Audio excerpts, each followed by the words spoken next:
भारत ने अंतरिक्ष विज्ञान के क्षेत्र में इतिहास रच दिया है। चांद पर भेजा गया भारत का तीसरा मिशन अब कामयाब हो गया है। चंद्रयान 3 ने चांद के दक्षिणी ध्रुव पर सॉफ्ट लैंडिंग कर ली है। 40 दिन का भारत का इंतजार आखिरकार खत्म हुआ। पृथ्वी से चंद्रमा तक 3,84,000 किलोमीटर का सफ़र तय करने के बाद चंद्रयान 3 का लैंडर विक्रम चंद्रमा की धरती पर कामयाबी के साथ उतर गया है। इसी के साथ भारत चांद पर सॉफ्ट लैंडिंग करने वाला रूस, अमेरिका और चीन के बाद दुनिया का चौथा देश बन गया है। वहीं चंद्रमा के दक्षिणी ध्रुव पर सॉफ्ट लैंडिंग करने वाला दुनिया का पहला देश बन गया है। तो चलिए अब जानते हैं कि चंद्रयान 3 के लैंडिंग के बाद उसके कुछ अगले पड़ाव क्या होंगे। नंबर 1, जब रोवर बाहर आएगा। अब सभी की नज़रें प्रज्ञान रोवर पर हैं, जो स्थितियां सामान्य होने के बाद चांद की सतह पर चलेगा। चंद्रयान 3 का लैंडर मॉड्यूल लैंडर के कंप्लीट कॉन्फ़िगरेशन को बताता है। इसमें रोवर का वजन 26 किलोग्राम है। रोवर चंद्रयान 2 के विक्रम रोवर के जैसे ही वैज्ञानिकों की योजना के मुताबिक सॉफ्ट लैंडिंग के साथ ही लैंडर और रोवर चांद की सतह पर अपना काम करना शुरू कर देंगे। लैंडर के साथ ही चांद की सतह पर उतरने वाले रोवर अपने पहियों वाला उपकरण के साथ वहां की सतह की पूरी जानकारी इसरो के वैज्ञानिकों को देना शुरू कर देगा।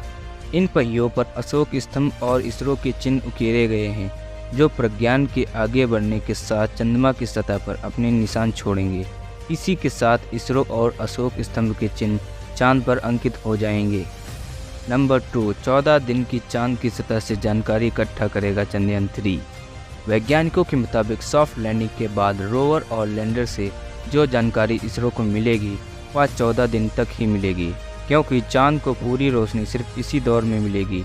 उसका कहना है कि रोवर से मिलने वाली जानकारी बहुत ज़्यादा महत्वपूर्ण होने वाली है, क्योंकि वह चांद की सतह पर जाकर आगे बढ़ता रहता है। नंबर 3, इसरो को चांद से अहम जानकारी भेजेगा चंद्रयान 3। वैज्ञानिकों का कहना है कि 14 दिन के भीतर रोवर चांद पर अपने तय रास्ते को न सिर्फ पूरा करेगा, बल्कि उसकी पूरी सूचनाएं भी इसरो को डेटा सेंसर से भेजता रहेगा। सिर्फ रोवर ही नहीं, बल्कि लैंडर के माध्यम से भी सूचनाएं और पूरी तकनीकी जानकारियां मिलती रहेंगी। लैंडर और रोवर 14 दिन तक पूरी सक्रियता के साथ हमें सूचना भेजेगा।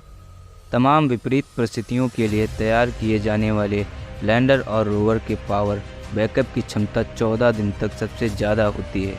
उसके बाद की सूचनाएं या तो मिलनी बंद हो जाएंगी या फिर उनकी स्पीड ना के बराबर हो जाएगी। हालांकि अंतरिक्ष वैज्ञानिकों का मानना है कि 14 दिन के भीतर मिलने वाली सूचनाएं अंतरिक्ष में चांद पर की जाने वाली तमाम संभावनाओं की सबसे महत्वपूर्ण जानकारियां होंगी। तो चलिए अब जानते हैं कि चंद्रयान 3 ने कैसे इतिहास रच दिया। इसरो के अधिकारियों के मुताबिक चंद्रयान 3 मिशन चंद्रयान 2 का ही अगला चरण है, जो चंद्रमा की सतह पर उतरा है। यह चंद्रयान 2 की तरह ही दिखता है, जिसमें एक लैंडर और एक रोवर शामिल हैं। चंद्रयान 3 का फोकस चंद्रमा की सतह पर सुरक्षित लैंड करने पर रहा है। मिशन की सफलता के लिए नए उपकरण बनाए गए हैं, एल्गोरिदम को बेहतर किया गया है। जिन वजहों से चंद्रयान 2 मिशन चंद्रमा की सतह पर नहीं उतर पाया था, उन पर फोकस किया गया है।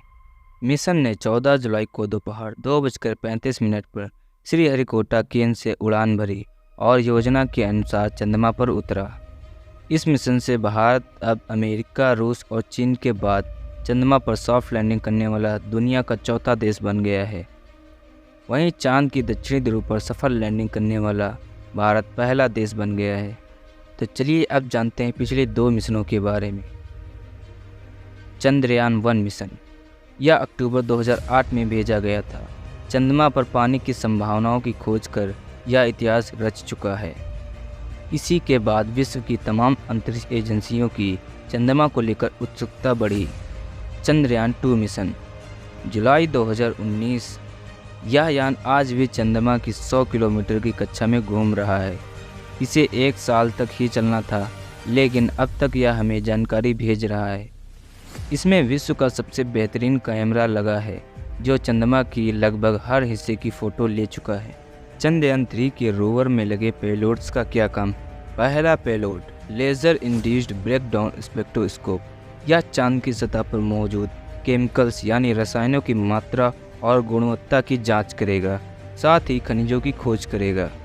दूसरा payload alpha particle X-ray spectrometer या एलिमेंट कंपोजिशन की स्टडी करेगा, जैसे magnesium, aluminium, silicon, potassium, calcium, tin और लोहा। इनकी खोज लैंडिंग साइट के आसपास चांद की सतह पर की जाएगी। तो दोस्तों, आपको यह वीडियो कैसी लगी कमेंट बॉक्स में कमेंट करके ज़रूर बताएं, और अगर हमारी वीडियो पसंद आई हो तो हमारी वीडियो को लाइक करके हमारे चैनल को सब्सक्राइब कर लीजिएगा।